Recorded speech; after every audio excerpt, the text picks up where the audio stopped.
परमेश्वर कबीर साहब जी ने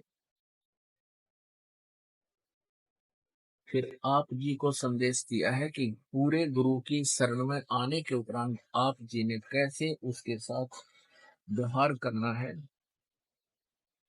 और पूरे गुरु की क्या महिमा है, कितनी वैल्यू होती है पुण्यात्मा परमात्मा के पाने में। ये जो हमारी रीति रिवाज है ये भी बाधक है।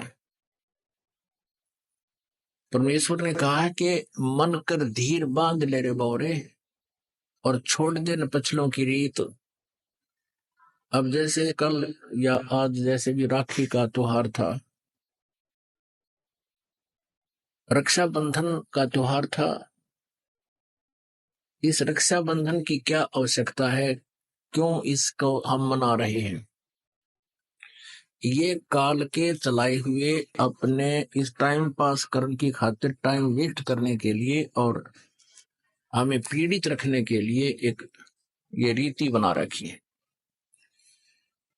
अपुणात्मा इस ज्ञान से परिचित होने के बाद हमारी आंखें खुल जाती हैं और जो समझदार बच्चे हैं वो इस बात को स्वीकार कर लेते हैं कि संत जो कहते हैं परमेश्वर का आदेश होता है, तो फिर वो स्वीकार कर लेते हैं, फिर वो समाज की नहीं मानते हैं।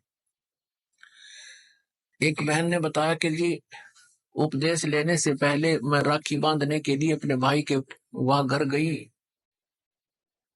वही रक्षाबंधन का दिन भाई की इंतजार कर रही थी।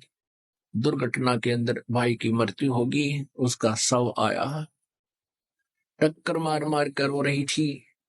अब रक्षाबंधन की का उद्देश्य क्या है कि भाई राखी इसलिए बांधते हैं कि वो हमारी रक्षा करेगा। और भाई की रक्षा कौन करेगा? हमारा रक्षक। कहते हैं जो रक्षक है उसको हम भूल चुके हैं। हम सब का रक्षक कबीर साहिब है। कबीर परमेश्वर पूर्ण ब्रह्म परम अक्षर ब्रह्म।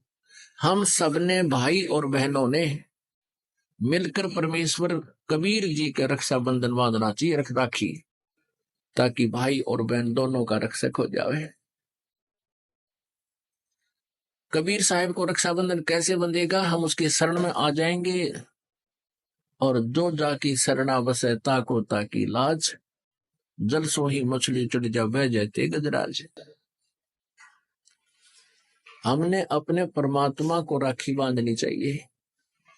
और दूसरा एक और दुख पैदा करती है ये रक्षाबंधन का दिन, जिन बहनों का भाई नहीं, अब वो रोती है पिछले कमरों में बैठ के अकेली, हाय हमारा भाई को नहीं, हम किसके राखी बांधेंगे? कोई चाचा के, कोई ताऊ के, कोई मामा के भाइयों की मुंह की तरफ ताकेंगे हैं, और फिर वो न सोचेंगे या पैसे लेने की मारी यहाँ आ जाती है, चाहे ना कहे पर अंदर में जरूर अवश्य होगा, ऐसा होगा।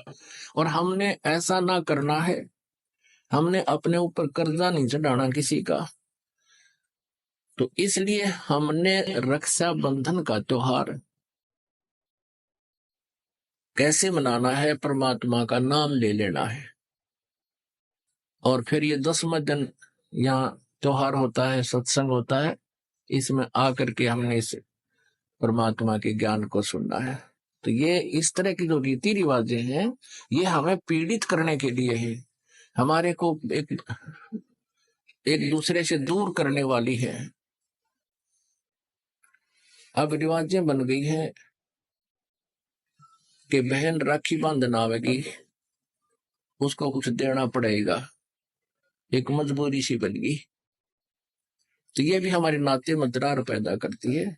तो पुण्यात्माओं, जिन्होंने परमात्मा पाना है तो परमेश्वर के विधान को अपनाना ही पड़ेगा।